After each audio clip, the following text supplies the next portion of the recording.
Chapter 1. Logan Langly, Boy Who Cried Wolf.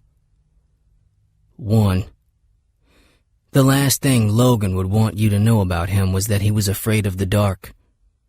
But Logan was afraid of the dark, and if you ever asked him about it, ever brought it up to his face and maybe teased him a little even, he'd stop you right where you stood and tell you it was for a very good reason. It was because Logan Paul Langly was being watched. He didn't know who, and he didn't know how. But every night when Dad pulled up the covers, turned out the light, and shut the door behind him after demanding sweet dreams and tight sleep, Logan Paul Langly found himself on the wrong end of a spyglass. So when Logan awoke with a start, even in the comfort of his own bed, even in the warmth of a late summer evening that was anything but dark and stormy, the weekend before his first day of 8th grade, it was with well-worn urgency that he sat up, rubbed the sleep from his eyes, and scanned the room for signs of intrusion. Tonight, there was only one. His window rested an inch above its seal, and a breeze dried the nightmare sweat from his forehead. Logan couldn't remember if he'd left it open, but if you'd asked him in that moment, he would have told you he had not. Had his father walked to the window during their conversation that night? Maybe for some cool air in the midst of their heated discussion. Logan replayed the scene in his head. He had been focused on his breathing, controlled and steady to keep himself calm. He had pulled the covers back, but was standing a few feet away from the bed, just in case someone was under it, waiting for an ankle.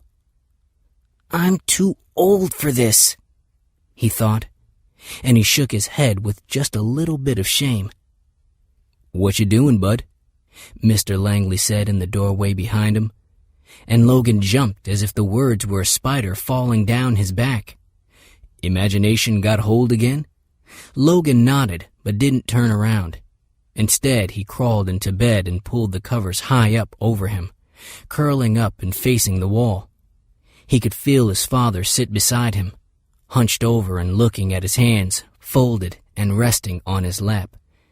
"You know," Mr. Langly said, "I think school's gonna be awesome this year. I think school's gonna be its best yet. You've got that government class 9th period.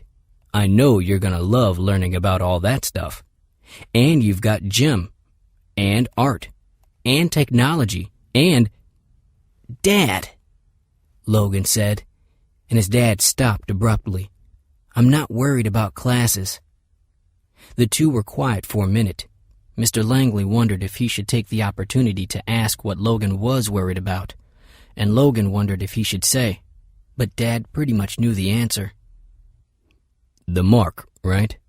Logan stiffened at the sound of the word. Finally, he said, "We're all turning 13 this year. Everyone's getting it. It's just a matter of time." Logan knew that if he was going to talk about this with anyone, it had to be Dad. You did not talk about the mark with Mom. "Look," Mr. Langly said, "this year is going to be great." But he frowned and sat still for several breaths, and Logan believed him less with each one. 3, 4, 5. "I remember when I got the mark," Mr. Langly said finally. "Just after you were born, when the program began. They give you a spoonful of nano-sleep so it doesn't hurt. You just go in, answer some questions, sit back, and before you know it, you're marked and on your way. It's nothing, honestly. And then it's great. It's like playing your first hover dodge game, or getting your first tablet, or going off to school, or, you're free. With the mark, you're free. You can get a job. You can shop for things. If you want more juice, you can just go out and get a carton yourself. You won't even have to wait for Mom or me to come home." Logan rolled over and pulled the covers away from his head to look his father in the eyes. Juice. Or something. His dad smiled. Why? What would you get? Logan refused to think about it, refused to allow himself even the slightest excitement over the mark. So he and his dad had a little unspoken staring contest instead. They did this from time to time, just reach a moment of disagreement when Logan would stare, and Mr. Langly was a good sport, so he'd always stare back. You can't pretend it didn't happen, Logan said. You can't pretend it didn't kill her. And Logan's dad sighed. That pretty much ended the staring contest that night. 2. In all of it, Logan couldn't remember his dad opening the window, couldn't remember the draft coming in and animating the blinds, soft rat-a-tat against the pane, as they did so ominously now. So who had done it? Who had touched the window, and when? There had to be a reasonable explanation, but Logan couldn't think of one. Why could he never think of one? For years it had been this way off and on. He'd walk home from school on the familiar sidewalks of his town, looking over his shoulder the whole way.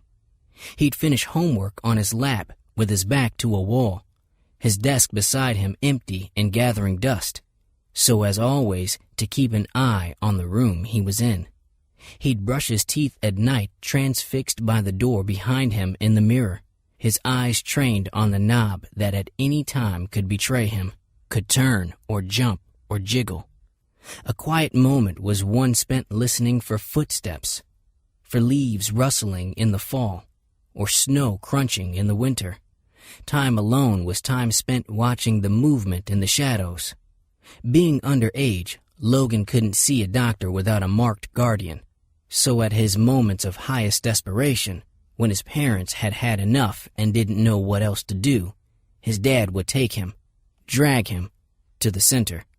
Logan would sit in the examination room, prodded and scared, while Mr. Langly said to the doctor things like, "We don't know what's wrong with him," and "ever since his sister," just exactly as if Logan wasn't there, wasn't sitting right there and crying silently as the doctor shone lights at him and shook his head coolly and clicked his tongue, saying words like traumatized, paranoid, delusional.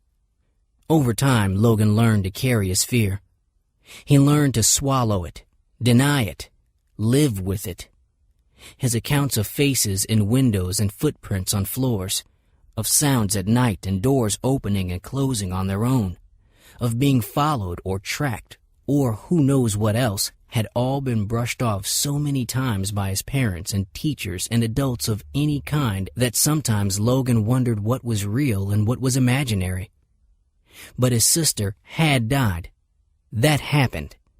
And ever since, Logan was about one floorboard creak away from certainty that someone, somewhere, was out to get him too. 3. His parents didn't know it, but Logan kept a flashlight hidden under his pillow. The switch to the ceiling light was all the way across the room, and he would have had to get up out of bed to turn it on. That was unacceptable. So Logan sat now, back to the wall, covered in blankets up to his neck, and his hand braced the flashlight against his cheek to steady the beam of light as he swept it around each corner of the room. There was nothing immediately out of ordinary, except for the opened window. No mud on the floor, no stuff out of place. He turned the flashlight around, pointing the unlit end of it away from him, and flipped a switch along its handle. The main light turned off, and out of its other end, the violet haze of a black light began to glow. Black lights were useful. They revealed lint, smudges, blood, traces not seen by the unaided eye. And most importantly to Logan, they showed nanodust. There wasn't a marked person around who didn't leave a cloud of it behind. Tonight, though, like every night, Logan saw nothing. Just the single small trail left by his father, an empty room with an unpleasant draft, and a window slightly ajar. Time to check the rest of the house. Logan tiptoed to the corner of his room and called for the elevator. which arrived promptly and took him to ground level. Like many private residences in the town of Spokane, Logan's house had just one room to a floor, with an elevator connecting them and an open-air spiraling staircase outside in case of emergency or for using during nice summer months. Each room had panoramic windows and doors in two of the corners, one to the elevator and one to the outside staircase. The height of these houses varied widely and could reach higher than 20 floors, but Logan's had only 11. This was good.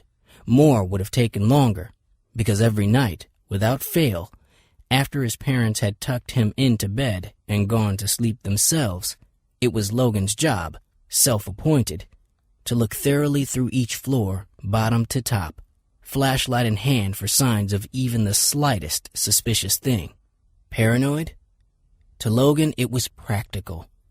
These were simply the habits any boy might develop if he were certain that someone was out to get him. The first floor was the foyer, lined with pictures of the family and hangers for coats and not much else. Nothing unusual this evening, so Logan double-checked the front door's deadbolt and moved on. Second floor was the kitchen. Knives were all in place. That was a good sign. The third floor was the dining room, only ever used for holidays and entertaining guests, and tonight it was as empty as expected. Fourth floor was the bathroom, but no one lurked in the shower tonight. Floor 5 was the living room, cluttered, but hardly suggesting a break-in. 6 was Mr. Langly's office, and the holograms of his latest architectural projects glowed untouched. 7 was Logan's bedroom, which he skipped for now. 8 was a rec room that no one ever used. It had been Logan's room up until 5 years ago. Right there was where his bed used to be. But he'd moved down a floor when his sister passed away, because she had lived on the 9th, and because every night while she was alive, she'd tap a rhythm for Logan to hear through the floorboards. Shave and a haircut, it went, and Logan would throw both shoes up at the ceiling. Tap, tap. They went. 2 bits. And that's how they always said goodnight. When Lily died, it didn't take more than one tapless night for Logan to know that he couldn't live under that ceiling anymore. Lily's room, 9, was a floor frozen in time like a museum of her last days. Like one big held breath. It was Logan's least favorite to visit. A chill ran through him each time he did, and his eyes watered and made it hard for him to see. But still, he never skipped it. 9 was the perfect place for an intruder to hide. Tonight, though, like each night, there was no one there, or at least no one Logan could find, and he wasted no time stepping back into the elevator, knocking a soft tap-tap against the wall as he did. 10 was his parents' master bedroom, which Logan didn't need to check, so he moved straight to Mrs. Langly's study on 11. Filled to the brim with screens and meteorology tablets and satellite dishes, though no spies or burglars or murderers. It was beginning to look as though Logan would wake to see another day. On the roof was the Logan's yard. It was too small to play football up there, but it had a nice view. The grass shook gently in the evening wind, and having now checked each floor, Logan relaxed and allowed himself the drowsiness leading so pleasantly to sleep. He took the elevator down to his room on 7 and crawled back under the covers, relieved to have made it through another night. Except, there, on his desk, the picture he kept. Had it moved? In its frame was the last snapshot taken of Logan and his sister on the eve of her death, smiling over presents with the blur of family celebration behind them. Logan always kept this picture positioned so he could see it from his bed. Now it rested ever so slightly pointed away, his view of it not quite straight on. The desk space in front of it just slightly wet with water that should have been in the glass beside it. Who had been there? Who had snuck in through the window? Who had tipped the glass and knocked the picture askew? No one. No one, Logan told himself. You're being insane. Right?